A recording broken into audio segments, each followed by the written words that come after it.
Welcome to biology पाठशाला। पिछली class में हम लोगों ने लॉजी और वाई की टर्मिनोलॉजी को समझने की कोशिश की थी। चलिए आगे बढ़ते हैं। हमने बताया था कि अगर लॉजी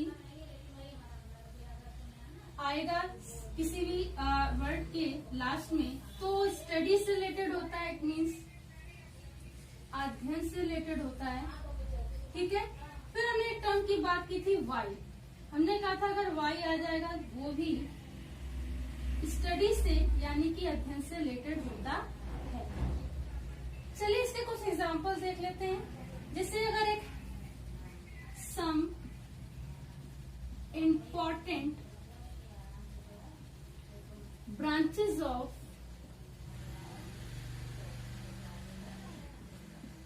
बायोलॉजी, सबसे पहले अगर बात करें तो जूलॉजी। जूलॉजी का मतलब होता है जंतु विज्ञान। इसमें एनिमल की स्टडी की जाती है। ठीक, देखिए यहाँ पे लॉजी आ रहा है। उसके बाद अगर हम बात करें बॉटनी, ठीक, वनस्पति विज्ञान, यहाँ पर प्लांट की स्टडी की जाती है, वाई आ रहा है लास्ट में। उसके बाद अगर बात करें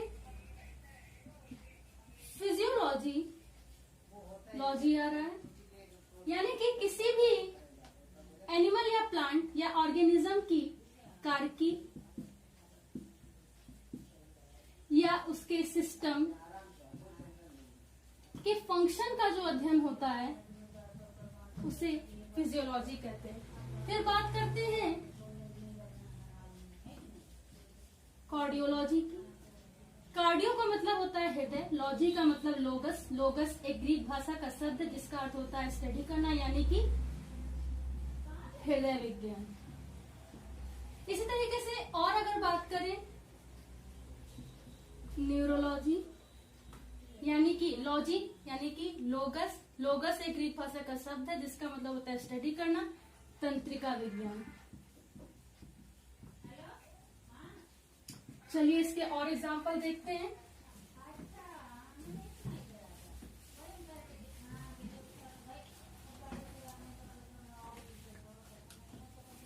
उसके बाद अगर बात करें साइटोलॉजी, बहुत सुनते हैं, इसमें भी लास्ट में लॉजी आया है।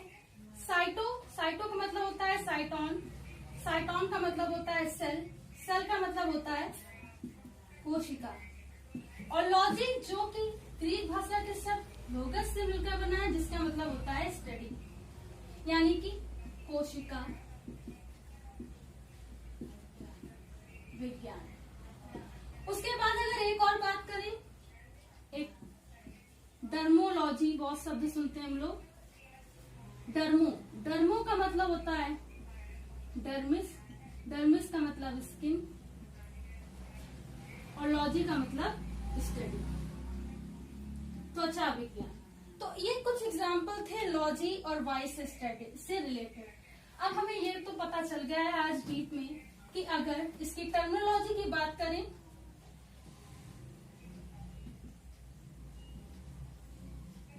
तो जहां पे लॉजी वाई ये टर्म आएंगे वो हमेशा किससे रिलेटेड हो रहे हैं? स्टडी से। अब और कुछ टर्म की बात कर रहे हैं। हम आपसे ये कह रहे हैं कि science is systematic body of knowledge. विज्ञान किसी विषय के क्रमबद्ध अध्ययन को कहते हैं, यानी कि यहाँ पे अगर कोई चीज होती है तो उसका पूर्ण सबूत होता है, तथ्य होता है। हमने कहा बायोलॉजी को बायोलॉजी क्यों कहते हैं? बायो और लॉजी, बायो मतलब बायोस, बायोस यानी कि लाइफ, ग्रीक भाषा है। लॉजी लोगस, लोगस मतलब स्टडी। तो बायोलॉजी को बायोलॉजी क्यों कहते हैं, जूलॉजी को जूलॉजी क्यों कहते हैं, बॉटनी को बॉटनी क्यों कहते हैं? इस तरीके से इसकी टर्मिनोलॉजी को हमने समझने का प्रयास किया। सबसे पहले बच्चे आते हैं तो उन्हें ये नहीं पता होता है कि हम आखिर सारे सब्जेक्ट को क्यों पढ़ रहे हैं, तो उसके पीछे भी क्या होता है, फैक्ट होता है। तो कुछ फंडामेंटल फैक्ट इसी टर्मिनोलॉजी में बात करते हैं। हम कह रहे हैं कि अगर किसी शब्द के आगे सीएस लगा होता है तो वो भी स्टडी से रिलेटेड होता है। चलिए इसके कुछ एग्जाम्पल देख लेते हैं। हमने कहा इकोनॉमिक्स, हमने कहा इकोनॉमिक्स, देखिए ये CS आ रहा है, इकोनॉमिक्स यानी कि अर्थशास्त्र। अब आज ये टर्म हमको समझ में आ जाएगी कि हम आखिर इन सब्जेक्ट की स्टडी करते क्यों हैं। उसके बाद हमने कहा सिविक्स, देखिए आ रहा है सिविक्स का मतलब नागरिक शास्त्र। ठीक, अब हमें ये पता चल गया कि अगर CS होगा तो CS भी क्या होगा, स्टडी से रिलेटेड होगा। तो अब हमें कितने टर्म पता चल गए, हमें ये टर्म पता चल गया कि अगर CS होगा तो वो भी स्टडी से रिलेटेड होगा। अब आगे और बात करते हैं। हम कह रहे हैं कि अगर किसी टर्म में CE आ जाए तो वो भी स्टडी से रिलेटेड होता है। ठीक, CE। चलिए इसके कुछ एग्जांपल देख लेते हैं। सबसे पहले बात करेंगे साइंस, CE। तो CE आ रहा है साइंस, यानी कि ये भी स्टडी से रिलेटेड है, यानी कि विज्ञान। हमें ये पता होना चाहिए कि टर्मिनोलॉजी ये इसलिए बताई जाती है, जैसे हर एक सब्जेक्ट की बेसिक कंसेप्ट होती है। मैथ की एक अलग बेसिक कंसेप्ट होती है, अगर हम फैक्टर पढ़ते हैं तो उसके कुछ अगर अलग फॉर्मूले होते हैं, उसी तरीके से यहाँ पे भी कुछ बेसिक कंसेप्ट होते हैं। और इस बेसिक कंसेप्ट में टर्मिनोलॉजी का बायोलॉजी में बहुत बड़ा रोल होता है। हम जितने क्लासिफिकेशन पढ़ेंगे, हम जितनी इवोल्यूशन की बात करेंगे, जितने टर्म्स की बात करेंगे, वहां पर फैक्चुअल फंडामेंटल कॉन्सेप्ट को क्लियर करना बहुत जरूरी होता है। क्योंकि अगर कोई भी फाइलम है, कोई भी टर्म है, तो उसकी टर्मिनोलॉजी से कई सारी चीजों को समझा जा सकता है। तो साइंस। उसके बाद हमने क्या किया, अभी तक हमने बात की कि CE अगर आता है लास्ट में तो वो स्टडी से रिलेटेड होता है। हमने साइंस का एग्जाम्पल दिया। अब हम बात करते हैं कॉमर्स की। यहाँ पर भी CE आ रहा है जो कि वाणिज्य से रिलेटेड होता है। इस तरीके से हमने क्या बताया कि अगर CS, लॉजी, Y अगर लास्ट में आता है तो वो स्टडी से रिलेटेड है। एक शब्द और जोड़ देते हैं, डेट इज CE। तो इस तरीके से हमें इसकी टर्मिनोलॉजी से आज ये पता चला कि इसको ब्रैकेट में बंद कर देते हैं इस तरीके से। आप चाहे तो इसे स्टार बना करके शो कर सकते हैं। CE किसी भी शब्द के लास्ट में, अंत में CE, CS, लॉजी, Y आता है तो वो स्टडी से रिलेटेड होता है। ठीक, तो इससे कई सारी टर्मिनोलॉजी आज क्लियर हो गई। और सबसे ज्यादा जो हमें कंफ्यूजन होती है कि हम ये सब्जेक्ट क्यों पढ़ते हैं, हम ये सब्जेक्ट क्यों पढ़ते हैं, आज वो क्लियर हो गया। तो याद रखिएगा CE, CS, लॉजी, Y हमेशा स्टडी से रिलेटेड होते हैं। आज हम बात करते हैं, अब जब इतनी बात करती तो हमें और भी चीजें जाननी चाहिए। अगर हम फादर ऑफ जूलॉजी की बात करें तो वो होते हैं अरस्तु, एरिस्टॉटल। और अगर हम फादर ऑफ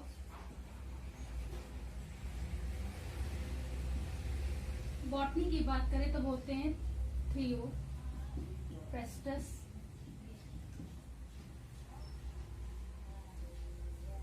ये टर्म्स बहुत जरूरी होते हैं और उसका जानना भी बहुत जरूरी होता है। फादर ऑफ जूलॉजी अरस्तु होते हैं और फादर ऑफ बॉटनी थियोफ्रास्टस होते हैं। उसके बाद अगर हम बात करें कि अब ये टर्मिनोलॉजी खत्म हो चुकी है, हमें पता चल चुका है कि अगर लॉजी आएगा, CS आएगा, Y आएगा, CE आएगा तो हमेशा स्टडी से रिलेटेड होगा। हमें फादर ऑफ जूलॉजी अरस्तु पता चल गया, एरिस्टॉटल पता चल गया, फादर ऑफ बॉटनी थियोफ्रास्टस पता चल गया। अब उसके बाद अब हम बात करेंगे प्लांट किंगडम और एनिमल किंगडम की। यहाँ से स्टार्ट होती है एक, जिसे कह सकते हैं बायोलॉजी की जर्नी, जो दो ब्रांचेज, जिसके दो रास्ते हैं, दो पाथ हैं, जिसे जूलॉजी और बॉटनी कहते हैं। सबसे पहले आज हम बात करेंगे एनिमल किंगडम की। क्योंकि बात कॉन्सेप्ट बेसिक की चल रही है तो आज सिर्फ बेसिक चीजें जानेंगे कि इसकी टर्मिनोलॉजी क्या है और कैसे इसका क्लासिफिकेशन एक सीक्वेंस में हुआ है, उसका हम एक फॉर्मूला बताएंगे। उस फॉर्मूले से आपको काफी मदद मिलेगी। फिर नेक्स्ट क्लास में इसकी सारी टर्मिनोलॉजी का डेप्थ में स्टडी करेंगे। तो इसके लिए सबसे पहले हमें एक फॉर्मूला होता है तो इसे जेड ऐसे लिख सकते हैं। देखिए बनाना चाहें तो animal kingdom is equal to T का square C P A square A M E. Animal kingdom is equal to P का स्क्वायर सी पी ए का स्क्वायर ए एम ई। ठीक, फिर सी, इसे केमिस्ट्री के रूप में लीजिए सी, यहाँ पे सी कॉर्डेटा है, hemi Chordata, euro Chordata, cephalo chordata. Okay, C यानी कि chordata, Hemy Chordata, euro Chordata, cephalo Chordata. उसके बाद प र म, ये इसका फॉर्मूला है। Animal kingdom is equal to P का square C P, animal kingdom is equal to P का square C P A square A M E. C chordata, Hemy Chordata, euro Chordata, cephalo chordata, pisces, apes, reptile, amphibian और mammal. इस तरीके से अब इसकी धीरे धीरे, अब इस ये फॉर्मूला तो समझ में आ गया। अब इसको क्या करते हैं, इसको बेसिक से समझने की कोशिश करते हैं कि ये P square C P A square A M E, इन सब का मतलब क्या होता है। तो चलिए पहले हम इसको यहाँ पर एक सिंपल वे में लिख लेते हैं ताकि हमें समझने में आसानी हो। P square C P A का स्क्वायर ए एम ई, फिर थोड़ा सा इसको सी यानी कि कॉर्डेटा, हेमी कॉर्डेटा, ठीक है, यूरो कॉर्डेटा और सिफेलो कॉर्डेटा। उसके बाद परम, P A R A M. ठीक, ये इसका फॉर्मूला है। अब बात करते हैं धीरे धीरे पी से, यानी कि प्रोटोजोआ। अगर हम आज बहुत ज्यादा बताने को अगर बताएं तो ये वीडियो बहुत लंबा हो जाएगा, इसलिए इसकी आज बेसिक कॉन्सेप्ट, बेसिक टर्मिनोलॉजी को समझने का प्रयास करते हैं। हमने कहा, हम हमेशा बताते हैं कि science is systematic body of knowledge, यानी कि विज्ञान किसी विषय का क्रमबद्ध अध्ययन है।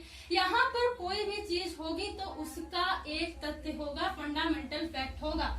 जैसे कि पिछली क्लासों में बताया गया कि अगर बायोलॉजी है तो क्यों है, बॉटनी है तो क्यों है, जूलॉजी है तो क्यों है, फिजियोलॉजी है तो क्यों है, माइक्रोबायोलॉजी क्यों है। तो इसी तरीके से प्रोटोजोआ का भी एक लिटरली मीन यानी कि शाब्दिक अर्थ होता है। अगर इसको हम तोड़ें तो डेट मीन्स कि ये प्रोटो और जोआ में, ठीक है, सेपरेट करते हैं। उसके बाद प्रोटो का मतलब होता है प्रिमिटिव, ठीक है, प्रिमिटिव, इनिशियल या इनिशिएटिव भी बोल सकते हैं। ठीक, जोआ का मतलब होता है जोन्स, ठीक, जोन्स का मतलब होता है एनिमल। अब जो बच्चे 9th क्लास में आते हैं, अगर उनको डायरेक्ट याद करने के लिए दे दिया जाए तो वो कठिन होगी। प्रोटोजोआ क्या होता है, पूरे दिन पढ़ेंगे कि प्रोटोजोआ प्रोटोजोआ प्रोटोजोआ, लेकिन उनको याद नहीं होगा। लेकिन अगर वो टर्मिनोलॉजी को समझ ली तो शायद उनको 5-6 कैरेक्टर याद हो जाए और उसके एग्जाम्पल भी याद हो जाए। तो प्रोटोजोआ का मतलब होता है प्रोटोजोआ। अगर इसको हम तोड़ें, जैसे संधि विच्छेद करते हैं, इसको अगर तोड़ते हैं, ब्रेक करते हैं, तो प्रोटो और जोआ, प्रोटो का मतलब होता है प्रिमिटिव, प्रोटो का मतलब होता है प्रिमिटिव, जोआ का मतलब होता है जोन्स, जोन्स का मतलब होता है एनिमल। यानी कि पृथ्वी पर पाए जाने वाले सबसे आरंभिक पहले जीव प्रोटोजोआ के होते हैं। ठीक, अब उसके बाद करते हैं पोरीफेरा की।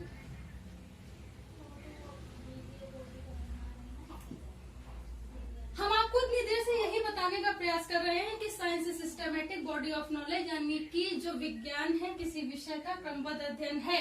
यहाँ पर जितने भी टर्म्स मिलेंगे उसका कोई ना कोई फैक्ट है, उसका वजूद है, उसका पर्टिकुलर मीन होता है। पोरी, ठीक, अब देखो इसको बताते हैं। पोरी का मतलब होता है बेटा, पोरी का मतलब होता है पोरस, फेरा, तोड़ दिया, पोरी फेरा, पोरी का मतलब पोरस, फेरा, ठीक। पोरस का मतलब होता है होल यानी कि छिद्र, ठीक। फेरा का मतलब होता है फेरारी, फेरा का मतलब क्या होता है फेरारी, फेरारी का मतलब होता है टू बियरिंग, टू बियरिंग यानी कि धारण करना, ठीक। तो पोरीफेरा संघ के एनिमल ऐसे होते हैं जिनमें छोटे छोटे सूक्ष्म छिद्र होते हैं, इसीलिए इसे पोरीफेरा कहा जाता है। ठीक है, तो नॉमेनक्लेचर जो होता है तो उसमें इसका नाम इसीलिए पोरीफेरा इसीलिए रखा जाता है क्योंकि पोरस का मतलब होता है होल, होल का मतलब होता है छिद्र, फेरा का मतलब फेरारी, फेरारी का मतलब टू बियरिंग यानी कि धारण करना, यानी कि पोरीफेरा के एनिमल में छोटे छोटे छोटे छोटे बॉडी पे कई सारे होल या छिद्र पाए जाते हैं। उसके बाद हम बात करेंगे सिलेंट्रेटा। ठीक, सिलेंट्रेटा को अगर तोड़े, सिलेंट्रेटा को अगर तोड़े तो ये इस तरीके से आएगा सिलेंट्रॉन। ठीक, ट्रेटा, सिलेंट्रॉन एक सिलेंट्रॉन कैविटी होती है और ट्रेटा मतलब टू बियरिंग, इसे इस टू बियरिंग।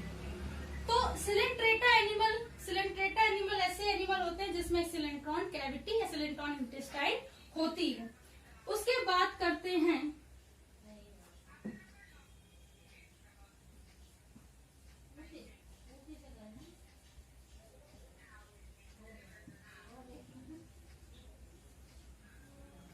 एस्कीहेलमिन्थीज। एस्कीहेलमिन्थीज, एस्कस हेलमिन्थीज का मतलब होता है वर्म, एस्कस का मतलब होता है राउंड। ठीक है, एस्कस का मतलब होता है राउंड और हेलमिन्थीज का मतलब होता है वर्म। तो ऐसे एनिमल जिसमें जो राउंड वर्म होते हैं, ठीक है, सर्कुलर राउंड गोलाकार होते हैं, तो इस तरीके से। उसके बाद बात करते हैं, ठीक, अब उसके बाद हम लोग स्टार्ट करेंगे एम से। एम्स का होता है मोलस्का।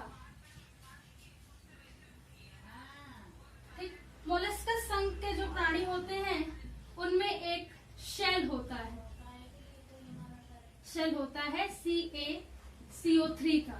ठीक, कैल्शियम कार्बोनेट का सेल होता है, ये मोलस्कस संघ के होते हैं। उसके बाद अगर हम बात करें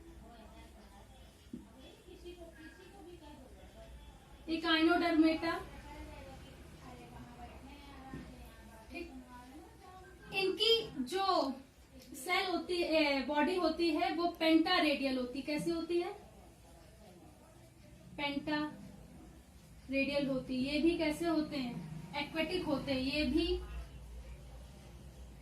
एक्वेटिक होते हैं, ये भी एक्वेटिक होते हैं। उसके बाद अगर हम कॉर्डेटा की बात करें, कॉर्डेटा का मतलब होता है कॉर्डेटा, एटा का मतलब ऐसे देखिए, इसको अगर हम तोड़ लें, कोड एटा, कोड का मतलब होता है नोटोकॉर्ड। ठीक है, एटा का मतलब टू बियरिंग।